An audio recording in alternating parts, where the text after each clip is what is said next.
Let me show you how to compare the cinnamon species. So first in search, I will type cinnamon. In this case, cinnamomum as the Latin name. And as you will see, there's a lot of different species. You might have not known that, for example, Ravensara is a cinnamomum species. It's Cinnamomum camphora. Or another popular one is Howwood, which is the other chemotype of the same plant. But today we're focusing on different cinnamons, and cassia is one of the oils that are confused with it, and we are talking about in this blog post. So I will compare cinnamon bark to cassia and then cinnamon leaf. And as we were talking about clove in the post before that, and we are mentioning it today as well, I will compare it as well. So let's search for clove. And here we have different cloves available, and just compare that. So now I have 4 oils that I will compare, and that will help me then show you some properties that might come useful for you.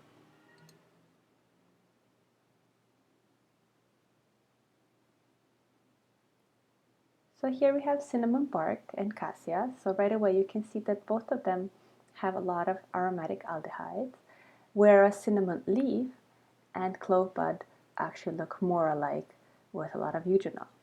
The cinnamon bark and cinnamon leaf are very different in their chemistry. And then I would suggest that when you look at oils, you always look at which plant part has been distilled. So here with cinnamon bark, it was of course the bark. With cassia, it was the branch. With cinnamon leaf, leaves, and flower bud with the clove bud. Then again, if you're interested, do take a look at how their, for example, the scientific research of their properties, how it aligns. For example, all of them are great antibacterials, anti-inflammatory, and as always, you have your references right there. But today I want to show you how this affects their safety. And what we noticed for all of them, they have a lot of safety concerns to take into account.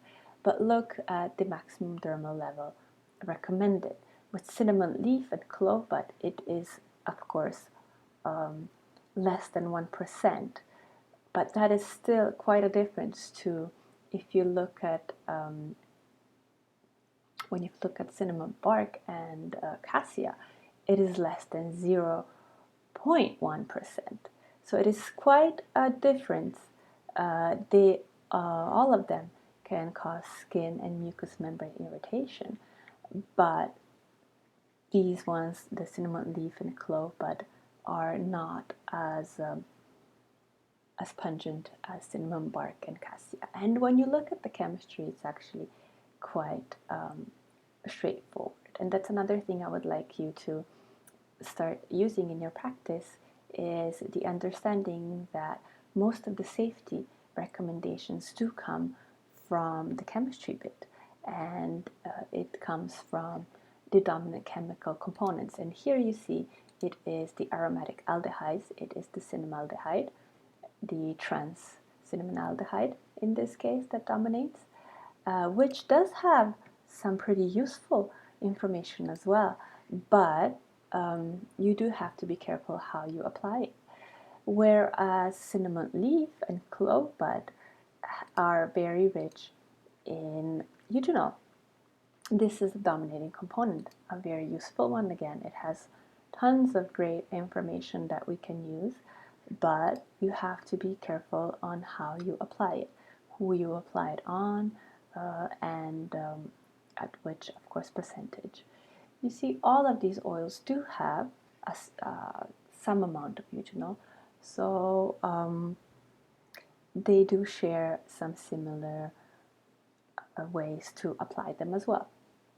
So I hope this is useful, that this helps you understand where are you going to be more careful and how, and that this intrigues you further to get to know your oils and their chemistry. Thank you for listening.